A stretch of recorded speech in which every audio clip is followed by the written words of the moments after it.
ही घटना झालेली मी खासदार ओमराजे आणि आमदार राणादादाला फोन करून सांगितले होते आम्ही. त्यांनी काही सुद्धा दखल घेतली नाही. मी स्वतः कॉल केली होती. आरडायला बोंबलाला कोणी सुद्धा येईना आमच्याकडे. काही करीना लेकर रडायलेली करायलेलं कोणी तर पडायला लागलेली व्हायलाच. एवढी फजिती आमची झाली. कोणी सुद्धा नको आलेलं नाही. म्हणजे काय करावं कळत नाही. ह्यांची आई ह्यांना कुठून आणून द्यावी. लहान लेकरांना आईची गरज असते. राजकीय नेते असतील, मतदान मागणीपुरतच फक्त दरवाजा दिसतं, गाव दिसते. मग इतर टायमाला का तुम्ही येत नाही? आम्ही फोन केली, राणा पाटलाला फोन केला, ओम पाटलाला फोन केला, कुणीच आलं नाही. फक्त राजकारणात त्यांनी एवढं लक्ष ठेव, पक्ष बदलायचा, राजकारणात आपलं आपलं फक्त कसं हित साधता येईल एवढंच. आणि मतदान आले फक्त गोरगरिबांची घरं दिसते. विशेष म्हणजे हे सगळं हॉस्पिटल आणि या कर्मचाऱ्यांच्या आणि डॉक्टरांच्या लापरवाहीमुळे हा आमचा पेशंट गेला. नमस्कार, मी रमाकांत हासगोडे आणि आपण पाहताय समय संघर्ष न्यूज. ज्या ठिकाणी संघर्ष आहे त्या ठिकाणी आम्ही पोचत असतो. तर आज आपण एक असे हृदय पिळवटणारी अशी एक घटना आपण आपल्या चॅनलवर दाखवणार आहोत. आम्ही नेहमीच नवीन विषय, नवीन घडामोडी दाखवत असतो. तर हे आपल्यापर्यंत पोहोचण्यासाठी चॅनलला सबस्क्राईब करा. तर आपण आज आलेलो आहोत धाराशिव जिल्ह्यातील धाराशिव तालुक्यातील वाडी बामणी या ठिकाणी आपण हे पाहताय लहान लेकर आहेत. त्यांची आई एक 8 दिवसापूर्वी काळानं हिरावून नेली. लहान लेकर आहे, त्यांना अजून त्याची समज पण नाही. तर त्याविषयी या काळीज पिळवटणारी ही जी घटना आहे, ही घटना आपण दाखवण्याचा प्रयत्न करत आहोत. नेमकं काय झालं होतं, काय नाही. तुमचं नाव सांगा. गौरव भीमराव लोहार. काय करताय? आपलं वेल्डिंगचा धंदा. वेल्डिंगचा व्यवसाय करताय. ही घटना झाली, अपघात झाला, किती दिवसापूर्वी झाला आणि कुठे झाला? कोथरूमला झाला. कुरकुम म्हणजे तिकडे पुण्याला चालले होते का? पुण्याला मामाच्या मुलीच्या लग्नासाठी निघालतो आणि लग्नाला चालू होते. कशात चालू होते? कोणतं वाहन होतं? छोटा हाती होता. छोटी पिकअप. हा. कोण कोण चालवत होते? किती जण होते?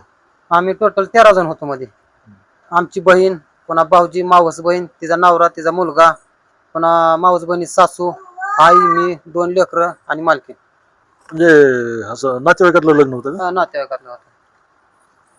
नेमकं कसं, म्हणजे तिथं घटना कशी झाली? घटना म्हणजे गाडीतलं डिझेल संपलं होतं. त्यासाठी आम्ही साईडला गाडी लावली होती. मग समजेल सांगितलं, मग कोणाला खाली यायचं असलं तर या, जा, कोणाला करून घ्यायचं असलं घ्या म्हणलं. ते काय झालं, मध्ये आमची बहीण, मालकीन, 2 लेकरं, आई, मावस बहीण आणि तिचा मुलगा गाडीमध्ये होते.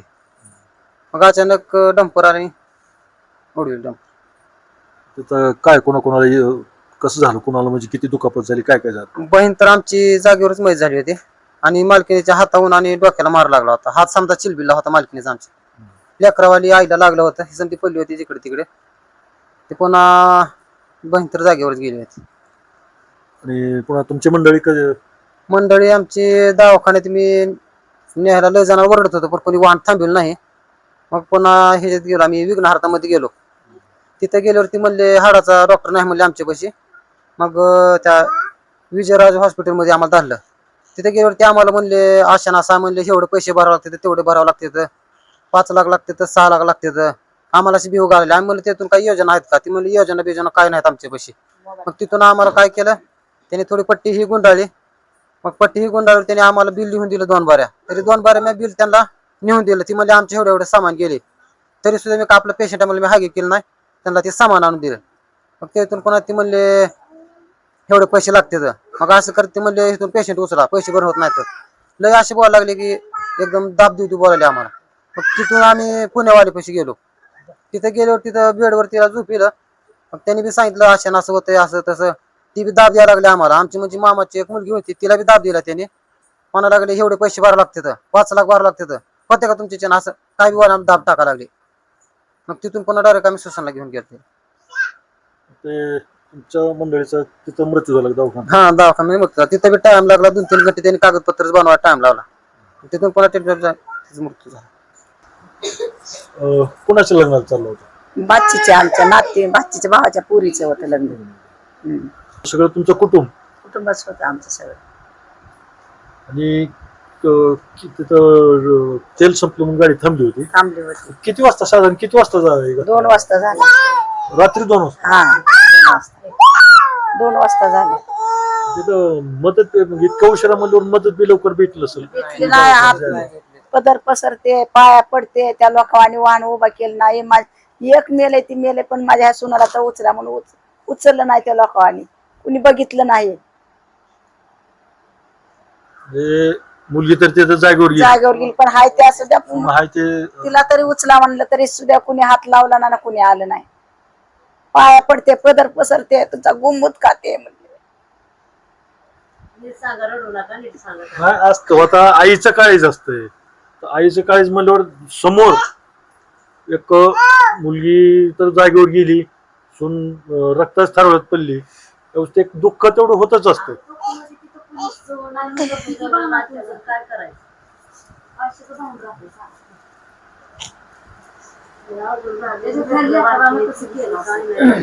आरडायला बोंबलाला कोणी सुद्धा येईना आमच्याकडे. काही करीना, लेकर रडायलेली करायलेलं, कोणी तर पडायला लागलेली वाईलच. एवढी फजिती आमची झाली, कोणी सुद्धा नको आलेलं ना.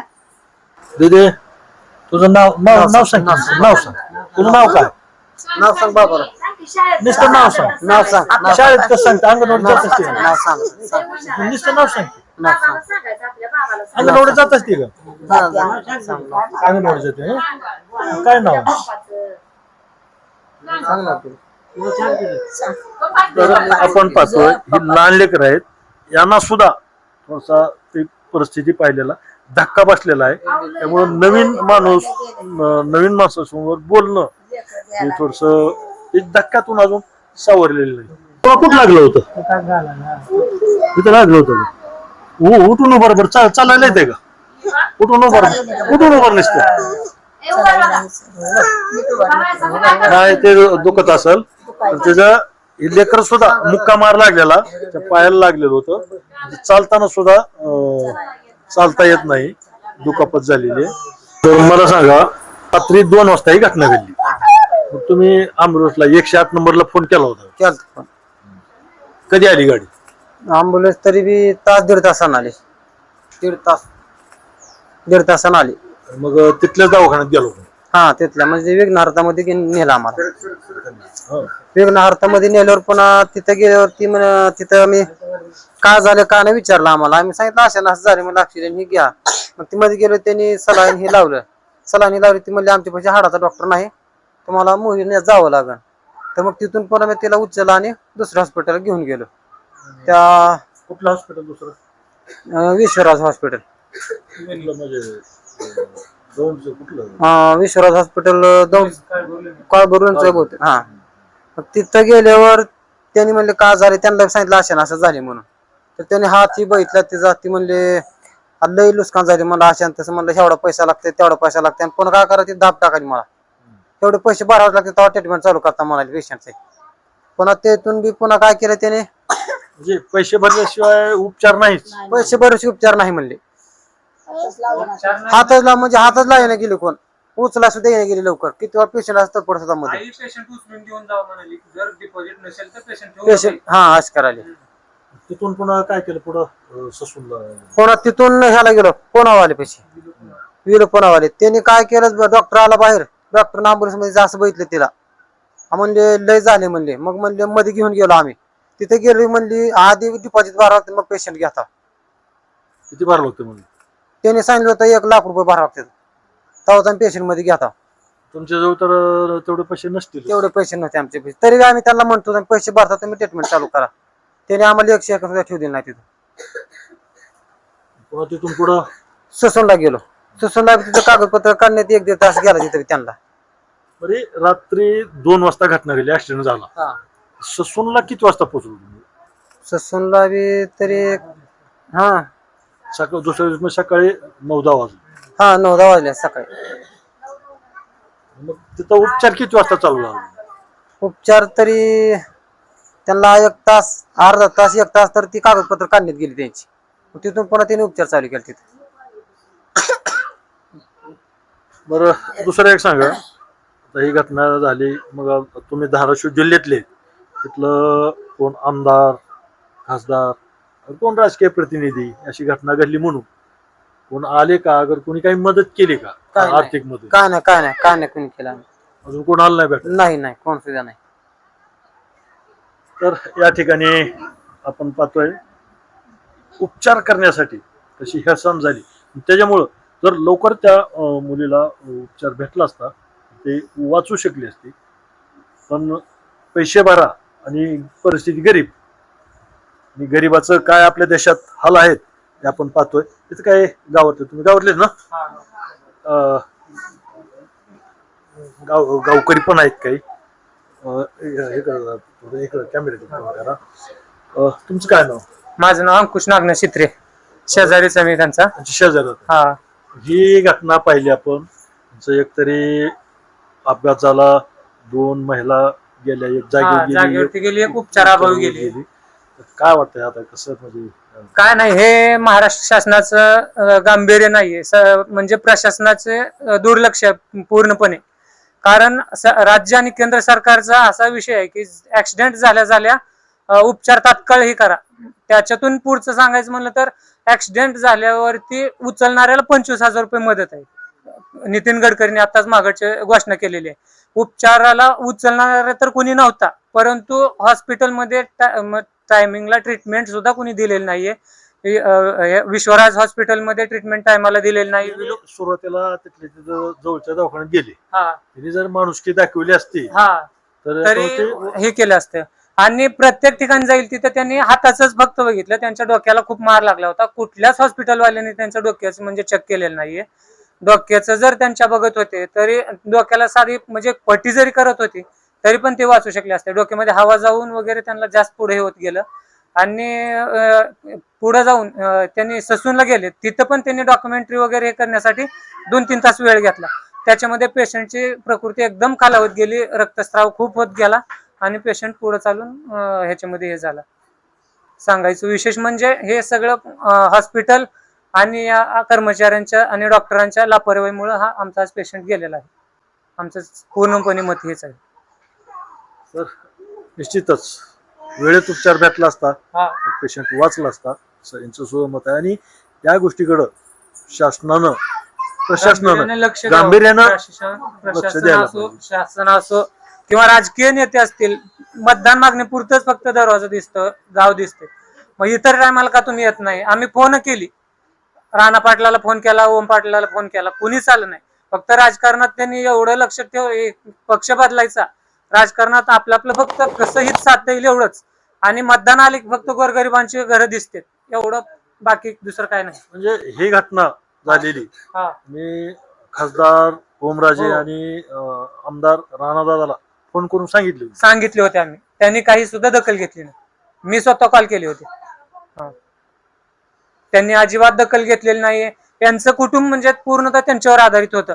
पूर्ण आज घर मोडलेलं आहे, घराचा आधार गेलेला आहे, आईबाप म्हातारे आहेत. पूर्ण घरचं काम बाहेरचं सगळं बघण्याचं ती बघत होती आणि हा फक्त बिल्डिंगचं बघत होता. पापडाचा व्यवसाय होता, घरचं सगळं बघत होतं. शेती 1 गुंठा नाही, फक्त जागा एवढी आहे, बाकी काय नाही यांच्याकडे. उद्योग करून त्याच्यावरच त्याच्यावरती त्याच्यावर चालवत होती. हे मशीन वगैरे येत आहे. काम खूप करत होती ते, एवढं काम करत होते. आणि ते मला माहिती नाही इतर वेळी, पण कालच अपवाद असे लग्नाला गेले. इतर टायमाला ते कुठं जातच नव्हती. कालचं लग्नाला गेली आणि ती दुर्घटना झाली. असं तिला वेळच नव्हती ती म्हणजे बाहेर असे गेले असेल किंवा. आणि आज घर मोडले, पूर्णतः यांचं घर मोडले. ना राजकीय कुठला यांना श्रेय, कुठला आसरा कोणी दिला किंवा आर्थिक मदत कोणी दिली किंवा काही नाही. कोणी साधा कोणी सुद्धा आलेलं नाही. आणि ज्यावेळेस ग्रामपंचायतचा निवडणूक लागली येते, लोकसभेच्याला येते, विधानसभेला येते, बाकी इतर टायमाला कोणी सुद्धा अजिबात इकडे फिरकत नाही. गावातून काही सहकार्य झाले का? गावातून सुद्धा कोणी सहकार्य नाही केलं नाही. कोणीच काय सहकार्य नाही, 1 रुपया सहकार्य नाही गावातून नाही किंवा कुठूनच. बर, काय आव्हान करला? आमचा चॅनल पूर्ण महाराष्ट्रात लोक बघतात काय, आणि दानशूर लोक पण बरेच आहेत अडचणीतल्याला मदत करणारे. काय त्यांना आव्हान काय करा तुम्ही गावकरी म्हणून?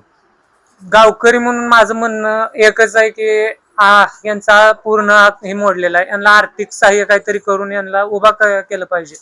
त्यांच्याकडे आता बळ नाही उभारण्याचं, हे पूर्णतः त्याचं मी स्टेटस बघतो रोजचं, म्हणजे पूर्ण खचलंय तो. त्याचं म्हणजे स्वतःच्या याच्यावरती उभारायची जरा पण आता हिंमत नाही. त्याला आर्थिक काहीतरी मदत हे करून गावकऱ्याच्या माध्यमातून, राजकीय पुढाऱ्याच्या माध्यमातून काहीतरी पाठबळ देऊन त्याला कसं तरी करून उभा करावं, एवढंच म्हणजे सरकारकडे आणि राजकारण्याकडे मागणी आहे. दानशूर लोक आहेत. हा, दानशूर असतील, कोणी मदत करणाऱ्यांनी मदत करावी, प्रांजळपणे मदत करावी, एवढंच माझं चॅनलच्या माध्यमातून आव्हान आहे. या ठिकाणी काही त्यांच्या या कुटुंबाच्या शेजारी राहणाऱ्या महिला आहेत, त्यांची प्रतिक्रिया जाणून घेऊ. त्यावेळी तुमचं नाव सांगा. भाग्यश्री बळीराम काकर, तुम्ही यांच्या शेजारी राहता. शेजारी. काय वाटतंय तो तुमची शेजारी गेली आणि यांची बाची पण 2 जागेवर गेले, काय होतंय शेजाऱ्यांविषयी काय सांग? लय वाईट वाटतंय. तिने सगळ्यांसोबत चांगलं वागत होती. तिचा व्यवसाय होता लहान मोठा, व्यवसाय करून खात होती. संध्याकाळी 12 पापड उद्योग वाजेपर्यंत करते. हा 2 मशीन आहेत. त्यांनी एवढं मोठं कर्ज काढून मशीन आणल्या, ती चालवत होती. आणि आता अचानकच असं झालं, म्हणजे सासू सासरे आता वय झाले त्यांचं, आणि तिचे मिस्टर आणि तिनं असं मजुरी करून खात होती. म्हणजे तिच्यावरच कुटुंबाचा भार. हा, तिच्यावरच कुटुंबाचा भार होता. रात्रंदिवस ती झटत होती. शिलाई मशीन आणि 2 पापडाची मशीन, एक उडदाचे पापड, एक तांदळाचे पापड, अशा 2 मशीन. तर आपण पाहतोय या ठिकाणी पाठीमागची मशीन आहे, ही कशी पापडाची मशीन. ही पापडाची मशीन आहे, ही ही उडदाच्या उडदाची पापडाची, पापडाची, तांदळाची पापडाची. तांदळाची पापडाची. आणि त्याच्यात आणि शेवाया शेवया करायची पण पण होत्या. आणि शिलाई मशीन 2 आहेत. म्हणजे एकटे एवढं एकटी सगळं एवढी उद्योग हँडल करते. करत होती. आणि लोकरीचं पण विणत होती. सगळं म्हणजे साड्यांना ती सगळंच वर्क ही सगळंच करत होती. ती पिको फॉल, गोंडे सगळंच करत होती. एक 5 मिनिट सुद्धा तिने बसत नव्हती. म्हणजे सगळा व्यवसाय, सगळ्या घराचा भार ही तिच्यावर होता. आता निश्चितच शेती नाही त्यांना. शेती नाही शेती आणि त्यांचं मजुरी करणं, मजुरी त्याचं करणं. मजुरीवर किती आता कुटुंबात काय होणार? नाही, 2 लेकरं इथं, म्हातारी सासू सासरे इथं. सासऱ्याला सांभाळायचं, 2 लेकरं सांभाळायची. हा, आणि कुणाला पण तकलीफ नाही, ती स्वतः सगळं करत होती. तर पाहतो आपण शेजारी पाजारी अख्खे गावातील सुद्धा इतके, म्हणजे तुम्हाला सुद्धा म्हणजे आपल्या घरातलं कोणतं गेल्यासारखं दुःख. घरातलं सदस्य गेला, आम्ही सुद्धा पेकळून गेलो. म्हणजे काय कळत नाही आम्हाला, एवढं असं वाईट वाटतंय. ती लेकरं लहान लहान पुढं बिगरायची, हिंडालेली फिरायलेली बघायचं उगाय का. लेकराकडे बघितलं तर जास्त म्हणजे काय करावं कळत नाही. ह्याची आई ह्यांना कुठून आणून द्यावी. लहान लेकरांना आईची गरज असते. आई आई म्हणत असेल आई आई म्हणते, ती लहान बाळ पेत होत आईला. त्याला कुठं ना कुठं गावाला गेली म्हणून सांगितलं, काय होतं त्याला काहीतरी सांगू नका. दवाखान्यात आहे म्हणून सांगितलं. असं काळीज पिळवटणारी ही घटना. आणि या ढासाळ्याला कुटुंबाला, त्यांचा घराचा पूर्ण आधार गेलाय. या ढासाळ्या कुटुंबाला आणखीन कुठूनही आर्थिक मदत मिळेल नाही. गेलेला माणूस येणार नाही, पण एक थोडासा आधार म्हणून आर्थिक मदत करायला पाहिजे. तर आम्ही चॅनलच्या माध्यमातून जे काही समाजातील दानशूर व्यक्ती असतील, त्यांना कोणाला वाटत असेल मदत करावी, किती करावी याचा विषय नाही, पण ज्याला काय करावं वाटत असेल तर याच घरातला bank passbook, bank account number, bank detail आम्ही देतो. त्यांचा फोन नंबर देतो. वाटल्यास त्यांच्या फोनवर फोन पे करा किंवा त्यांना फोन करा आणि त्यांच्या बँक अकाउंटला ज्यांना काही मदत करता येते आपल्या आपल्या स्वखुशीनं निश्चित मदत करा, एवढं चॅनलच्या माध्यमातून आम्ही आव्हान करतो. मी रमाकांत हासगुडे, समय संघर्ष न्यूज, धाराशिव.